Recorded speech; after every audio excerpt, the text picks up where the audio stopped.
दोस्तों 1 जनवरी सन 2024 की सर्द सुबह थी जब एक महिला अपनी चमचमाती नई डिफेंडर कार में काशी के प्रसिद्ध मंदिर पहुंची। यह महिला न केवल अपनी खूबसूरती बल्कि अपने रुतबे के लिए भी जानी जाती थी। उसने हाल ही में यह महंगी कार खरीदी थी और नए साल के अवसर पर इसकी पूजा करवाने के लिए मंदिर आई थी।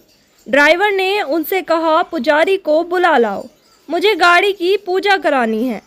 ड्राइवर तुरंत पुजारी के पास गया और उन्हें बताया कि मैडम ने एक नई और महंगी गाड़ी खरीदी है जिसकी पूजा करानी है।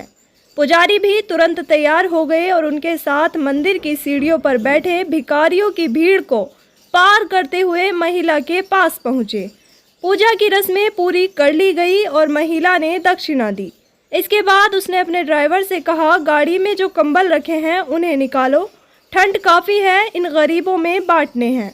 हर साल की तरह इस साल भी वह गरीबों और भिखारियों को कंबल और प्रसाद बांट रही थी। एक एक करके उसने सभी ज़रूरतमंदों को कंबल दिए, लेकिन तभी उसकी नज़र एक आदमी पर पड़ी। उसके बाल बेतरतीब और धूल में सने हुए थे, दाढ़ी काफ़ी लंबी थी और कपड़े फटे पुराने थे। वह आदमी कंगाल जैसे दुबला पतला लग रहा था, जैसे कई दिनों से उसने ठीक से खाना नहीं खाया हो। जैसे ही महिला ने उसे ध्यान से देखा, उसके कदम ठिठक गए। यह कोई और नहीं बल्कि उसका तलाकशुदा पति था, जिसने 5 साल पहले उसे छोड़ दिया था। वह वही व्यक्ति था जिसने कभी उसे अपने जीवन से निकाल फेंका था और आज वह भिखारी बन चुका था, मंदिर के बाहर भीख मांग रहा था। दोस्तों, क्या आप जानना चाहेंगे कि कैसे यह महिला करोड़पति बनी और 1 करोड़ की गाड़ी में घूम रही है, जबकि उसका पूर्व पति आज मंदिर के बाहर भीख मांग रहा है। जानिए इस कहानी का पूरा सच। लेकिन इससे पहले मेरा आपसे निवेदन है कि आप हमारे चैनल को सब्सक्राइब करें और इस वीडियो को भी लाइक कर दें, ताकि हम और भी ऐसी कहानियां आपके लिए लाते रहें। तो दोस्तों, कहानी है पटना ज़िले के एक छोटे से गांव में शिवनाथ जी अपनी पत्नी और बच्चों के साथ रहते थे। उनका एक बेटा और एक बड़ी बेटी थी। बेटी का नाम नीलम था।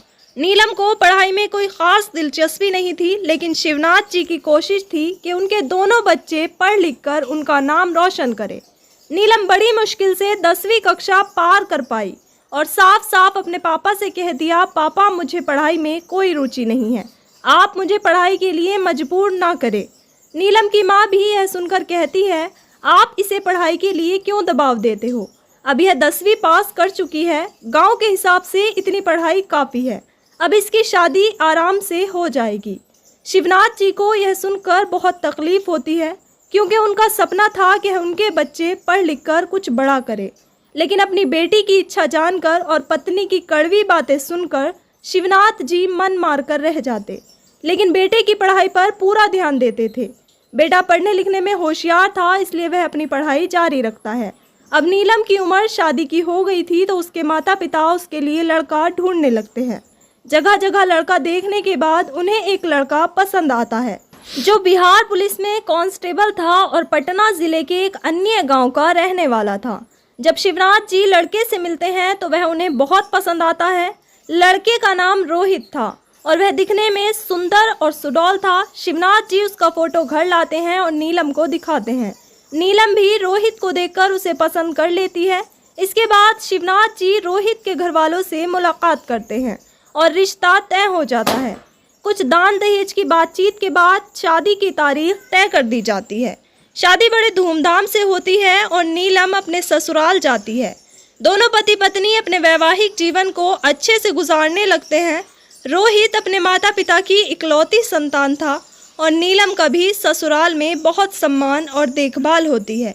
परिवार सुख शांति से रहने लगता है। समय बीतता जाता है, लेकिन धीरे धीरे नीलम को रोहित के बारे में कुछ बातें पता चलने लगती है जो उसे बिल्कुल भी पसंद नहीं आती। रोहित पुलिस कांस्टेबल होते हुए भी गैर कानूनी कामों से पैसे कमाता था और अय्याशी में लुप्त था। रोहित की बुरी आदतों का असर अब नीलम की जिंदगी पर साफ दिखने लगा था। उसके संबंध, शराब की लत और गैर कानूनी कामों में बढ़ती दिलचस्पी नीलम को परेशान कर रही थी। जब नीलम ने उसे समझाने की कोशिश की तो रोहित ने उसकी बातों को नज़रअंदाज कर दिया। नीलम उसे प्यार से समझाते हुए कहती, देखिए यह नशा और औरतों के चक्कर आपको बर्बाद कर देंगे। आपकी अच्छी खासी बिहार पुलिस की नौकरी है, इसे ईमानदारी से निभाइए। ऐसा बेईमानी का पैसा कभी फलता नहीं, बल्कि परिवार को नुकसान ही देता है। नीलम ने रोहित को याद दिलाया कि उनके पिताजी ने तो सिर्फ खेती करके परिवार का पालन पोषण किया और उसे पढ़ाया लिखाया। हम लोग अपनी तनख्वाह में आराम से गुजारा कर सकते हैं, वह कहती है। लेकिन रोहित ने नीलम की इन सारी बातों को नजरअंदाज कर दिया और जब उसने ज्यादा विरोध किया तो रोहित ने उस पर हाथ उठा दिया। अब रोहित शराब पीने का और भी ज्यादा आदी हो गया था। घर में उसका व्यवहार दिन ब दिन बिगड़ने लगा और नीलम के लिए हालात और कठिन होते जा रहे थे। अब रोहित रोजाना शराब पीकर घर आता और हंगामा खड़ा करता था। नीलम के सास ससुर भी अपने बेटे से बहुत परेशान हो गए थे। एक दिन उन्होंने नीलम को अपने पास बैठाकर समझाया, बेटी अभी तो यह यहीं ड्यूटी दे रहा है, लेकिन हमें पता चला है कि अब इसकी पोस्टिंग इलाहाबाद होने जा रही है। हम चाहते हैं कि तुम भी इसके साथ चली जाओ। तुम्हारे साथ रहेगा तो इसका ध्यान लड़कियों से दूर रहेगा और हो सकता है कि तुम इसे समझाकर शराब पीना भी छुड़वा सको। बेटी अब इस घर की इज्जत तुम्हारे हाथों में है, तुम ही इसे सुधार सकती हो। सास ससुर की आंखों में आंसू आ जाते हैं। नीलम उनके आंसुओं को पोंछते हुए कहती है, आप लोग चिंता मत कीजिए, मैं अपनी पूरी कोशिश करूंगी इन्हें सीधे और सच्चे रास्ते पर लाने की। अब यह बिगड़ चुके हैं, लेकिन हम ही हैं जो इन्हें सुधारने की सिर्फ कोशिश ही कर सकते हैं। अब रोहित के माता पिता उससे कहते हैं, बेटा देखो अभी नई नई शादी हुई है और तुम्हारी पोस्टिंग अब इलाहाबाद होनी है। पत्नी का भी मन होता है कि वह थोड़ा समय अपने पति के साथ बिताए, इसलिए तुम इसे भी अपने साथ ले जाओ। वहाँ कोई क्वार्टर ले लेना और दोनों साथ साथ रहना। इसे कुछ दिनों वहाँ घुमाना और फिर वापस आ जाना। लेकिन रोहित इस बात से मना कर देता है, क्योंकि वह जानता था कि अगर नीलम साथ रहेगी तो उसे हर काम से रोक टोक करेगी। इसलिए वह बार बार मना करता है कि मैं इसे अपने साथ नहीं ले जा सकता। परंतु माता पिता के अधिक जोर देने पर वह नीलम को भी अपने साथ इलाहाबाद ले जाता है और दोनों एक क्वार्टर में रहने लगते हैं। शुरुआत में कुछ दिन तो रोहित सही से रहता है, लेकिन कुछ ही दिनों बाद वह अपनी पुरानी गंदी आदतों में लौट आता है। वह शराब पीकर घर आता, उसके फ़ोन पर अन्य लड़कियों की कॉल्स आने लगती। नीलम उसे समझाने की बहुत कोशिश करती, लेकिन रोहित उसकी एक भी बात नहीं सुनता। वह हमेशा शराब के नशे में धुत रहता। जब नशा उतरता तो नीलम फिर से उसे समझाने की कोशिश करती, लेकिन रोहित को कोई फर्क नहीं पड़ता। बात इस हद तक बढ़ जाती है कि एक दिन नीलम रोहित को समझा रही थी कि यह शराब पीना छोड़ दो और लड़कियों का चक्कर भी, ईमानदारी से अपनी ड्यूटी करो। लेकिन इस बात पर रोहित गुस्से से आग बबूला हो गया और नीलम पर हाथ उठाने लगता है। वह उसे जोर से धक्का देता है, जिससे नीलम का सिर दीवार से टकरा जाता है और खून बहने लगता है। इस पर भी नीलम चुप नहीं रहती, बल्कि और ज्यादा बातें सुनाने लगती है। रोहित इतना गुस्से में आ जाता है कि नीलम का हाथ पकड़कर उसे घर से बाहर निकाल देता है और कहता है, यहाँ से कहीं भी चली जाओ, मैं अब तुम्हें अपने साथ नहीं रखूंगा। वह दरवाज़ा बंद करके अंदर चला जाता है। नीलम सड़क पर खड़ी रोती रहती है। उसकी समझ में नहीं आ रहा था कि वह अब क्या करे, कहाँ जाए। कुछ देर बाद वह खुद को संभालती है और रेलवे स्टेशन पहुंचती है।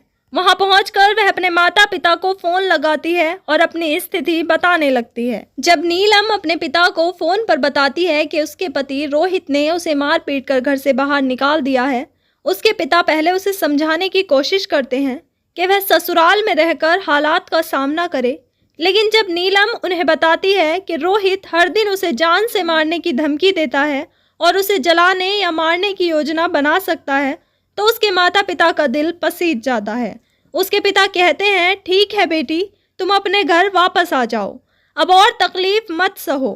फिर नीलम मसौड़ी गांव की ट्रेन पकड़कर अपने मायके लौट जाती है, जहां उसके माता पिता उसका इंतज़ार कर रहे होते हैं, और अपने घर पहुंच जाती है। फिर अपने सास ससुर को फ़ोन करके बताती है कि आपके बेटे ने मेरे साथ मारपीट करके मुझे घर से बाहर निकाल दिया था और अब मैं अपने घर आ गई हूँ। अब उसके सास ससुर भी यह बात सुनते हैं तो बहुत ज़्यादा परेशान हो जाते हैं, लेकिन अपनी बहू को ही क्या कह सकते थे जब अपना ही बेटा नाकारा हो। फिर वे कहते हैं, ठीक है बहू, तुम फिलहाल अपने माँ बाप के साथ ही रहो, आगे देखते हैं क्या होता है। हम उसे समझाने की पूरी कोशिश करेंगे, लेकिन रोहित समझौते की नौबत ही कहाँ आने देता है। वह पहले ही तलाक के पेपर भेज देता है कि इन पर अपने साइन करके मेरे पास भेज दो। लेकिन नीलम पेपर पर साइन नहीं करती, उन्हें अपने पास ही रख लेती है और सोचती है कि अब मेरा पति मेरे जीवन में कभी नहीं लौट सकता। मेरा जीवन बिल्कुल अकेला हो गया है। जीवन काटने के लिए मुझे कुछ ना कुछ तो काम करना ही पड़ेगा। नीलम पढ़ाई लिखाई में तो बिल्कुल ज़ीरो थी, लेकिन सिलाई, कढ़ाई, डांस और सिंगिंग के साथ साथ वह खाना भी अच्छे से बनाना जानती थी और बहुत टेस्टी खाना बनाती थी। उसे इन सब कामों में बहुत रुचि थी। दोस्तों, वह अपने टैलेंट के बलबूते पर यूट्यूब का चैनल बनाती है। उसके वीडियो धीरे धीरे लोगों को पसंद आने लगते हैं और देखते ही देखते वीडियो वायरल होने लगते हैं। इसके बाद वह कई अलग अलग प्लेटफॉर्म पर अपने वीडियो बनाकर पोस्ट करती है। सिंगिंग के वीडियो बनाती है, डांस के वीडियो बनाकर रील अपलोड करती है। कुछ ही समय में नीलम को हर एक प्लेटफॉर्म से अच्छा रिस्पॉन्स मिलता है और अच्छी खासी उसकी इनकम होने लगती है। वह महीने में 8-10 लाख रुपया कमाना शुरू कर देती है। उसके मम्मी पापा भी अचंभे में पड़ जाते हैं कि जो लड़की कभी पढ़ाई भी ढंग से नहीं करती थी, वह आज सोशल मीडिया से इतना ज़्यादा पैसा कमा रही है। नीलम को भी अपने ऊपर विश्वास नहीं होता कि वह एक दिन यह सब मुकाम हासिल करेगी। नीलम खूब पैसा कमाती है और अपने परिवार की मदद करती है। नया आलीशान घर बनवाती है। उसको नई नई गाड़ियां लेने का शौक लग गया था। पैसों की कोई कमी नहीं थी। दिल की वह बहुत साफ थी। गरीबों की बहुत मदद किया करती थी। जो भी उससे किसी भी तरह की मदद के लिए आता, वह बिना झिझक उनकी मदद कर देती थी।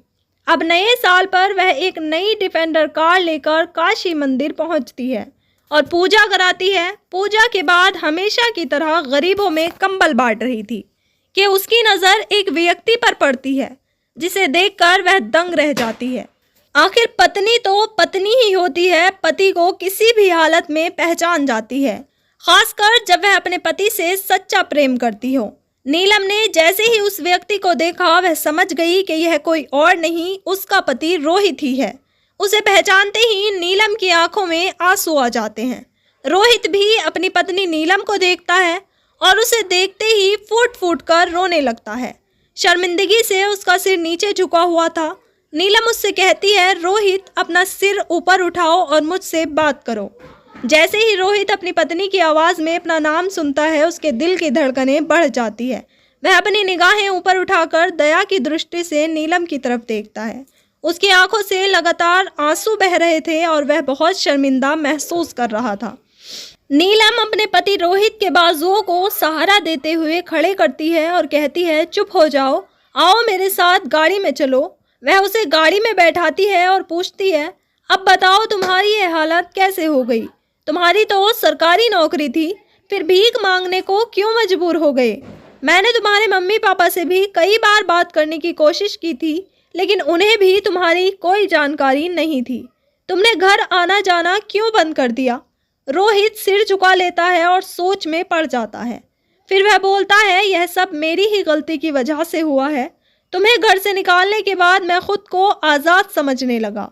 एक लड़की के साथ प्रेम प्रसंग चल रहा था। उसने मेरे साथ कुछ फ़ोटो और वीडियो बना ली और मुझे ब्लैकमेल करने लगी।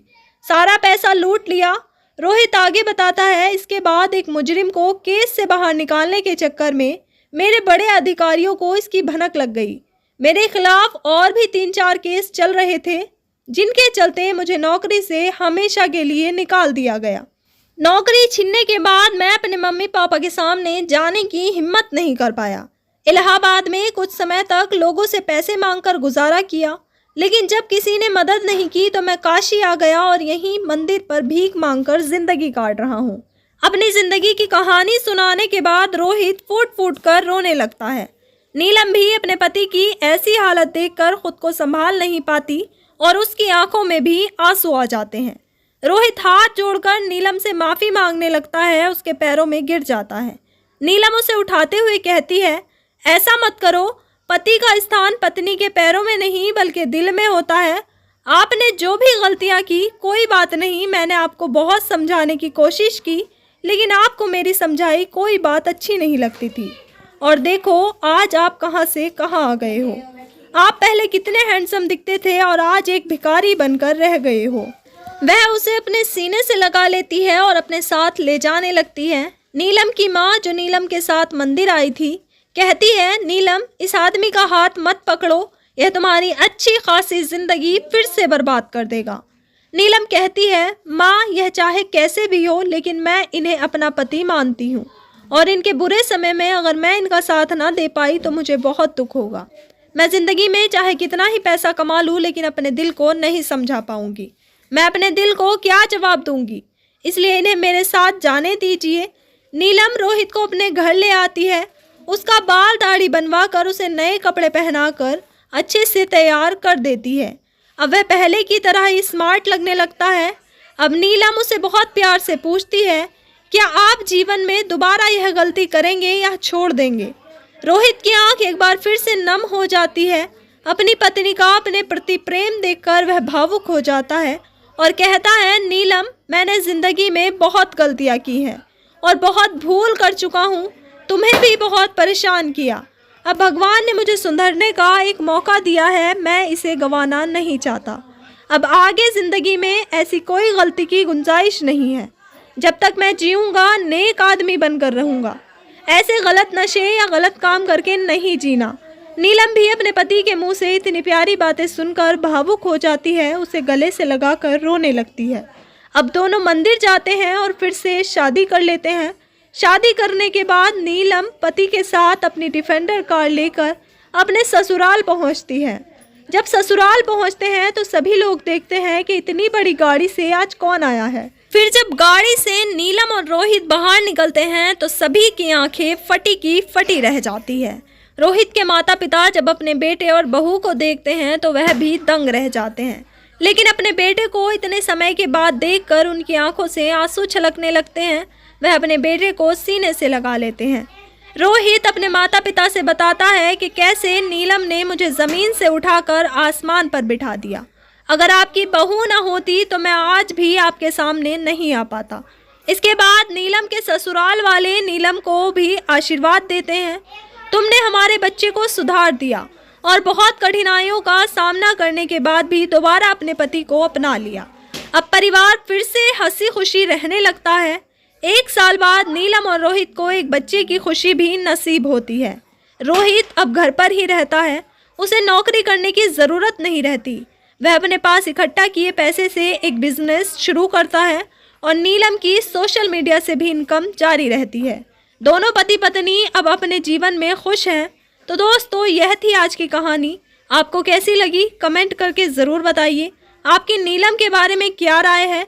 क्या उसने अपने पति को अपनाकर सही किया या गलत? आजकल का ज़माना बदल चुका है। अब सिर्फ पढ़ाई लिखाई करके ही जीवन को साकार बनाना एकमात्र उपाय नहीं रह गया है, बल्कि इससे अलग भी आपके पास कई विकल्प हैं। आपका टैलेंट, आपकी स्किल, आपका हुनर आप सोशल मीडिया पर आजमा कर देख सकते हैं। आप लोगों का मनोरंजन कर सकते हैं, उन्हें कुछ नया सिखा सकते हैं। बेहतर यह है कि आप इस सब के साथ अपनी पढ़ाई को भी जारी रखें।